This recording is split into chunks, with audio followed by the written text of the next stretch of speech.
Hey, what's going on, guys? Today I thought I'd just, share.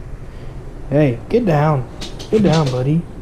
Yeah, sorry about that. That's my boy Buddha. Anyways, today I thought I'd share, how you change the hooks out on a Lucky Craft. The hooks that come on a Lucky Craft stock, I would say they're good for about 2 to 3 times of usage before you see the ring start kind of to rust.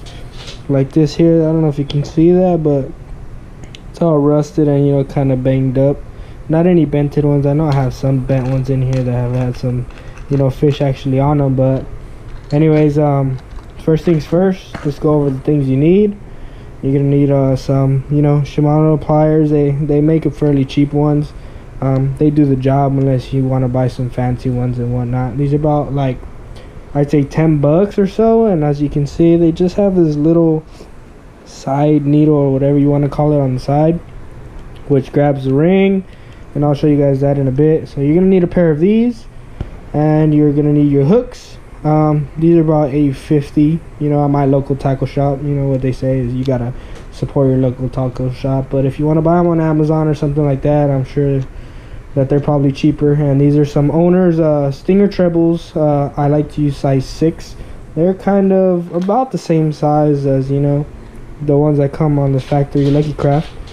And last but not least, you're gonna need some some rings, some hyper split rings. I buy Owner as well. They're about $5.50 for a quantity of 16, so it's not too bad, nothing too expensive, not an expensive upgrade overall.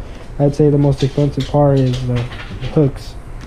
But let's go ahead and unbox this Lucky Craft and change out the hooks. Hey, relax. Sorry about that, guys. So this is a Flash Minnow 110, and it's brand new. I believe it's a barred surf perch pattern, and I personally love this one.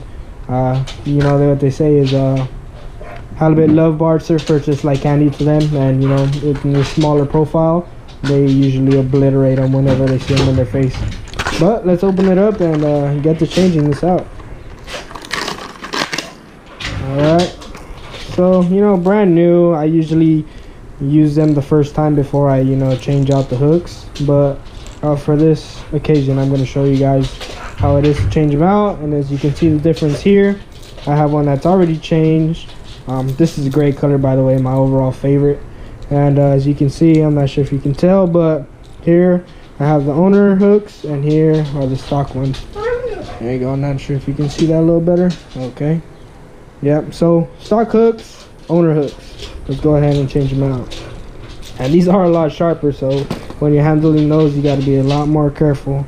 So here's your pliers, and what you want to do is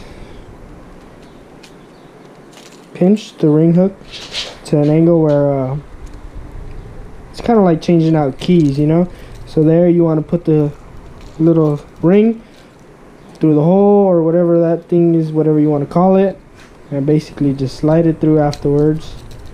And once you get the hang of it, it goes by pretty quickly. So you just roll it all the way around like you were to be changing keys, and then it pops out just like that.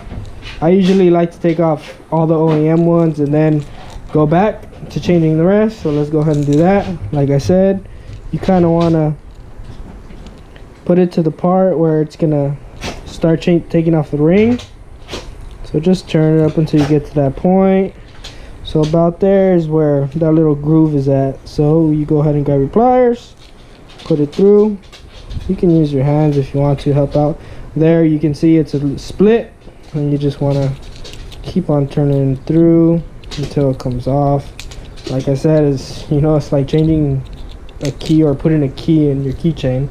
So there's a second hook, and that's what it looks like. We're halfway there. All right, we're gonna keep going.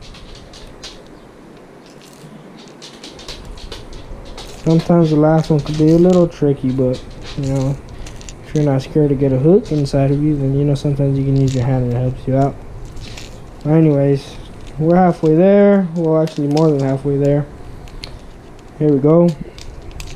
So voila. So that's the third hook, and this is what it looks like without any hooks. These things are fairly light, but if you have a perfect setup, you can fling these things way out there to catch those halibut. Anyways, here's that. So next thing you want to do, open up your pack of hooks, and these are the ones where you want to be careful. And if you guys didn't see it the first time, owner stinger trebles size 6. Put those off to the side. Alright, pull out the first hook, and then what I like to do is grab the ring. Same scenario, you want to go to that little gap in between the ring. Oh, sorry about that.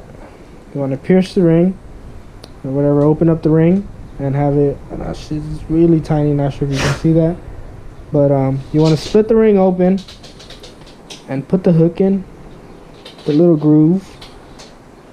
Once it holds like that, you just want to spin it through a little bit, not too far, because you want to have some room to put it back on the lure itself. So here it is, here we go. It's kind of split open, not sure if you can see, but it's in there and it's still split to where I can still put it on the lure. So you grab your lure, and you know, it's basically same thing. You want to put it through and keep going through, just pull through, and voila. So there's the first hook. You know, I'll go ahead and go through the rest just so you guys can see what it looks like at the end after changing it completely, even though I showed you already on some. Same scenario, split it kind of open like that, put the hook through and pull it through a little bit, boom. Like I said, you want to leave a little bit of gap so you can work with it on your lure. Put it through, make sure it grabs, and then just turn it through with the pliers. Boom, it's on. And last but not least, we get one more.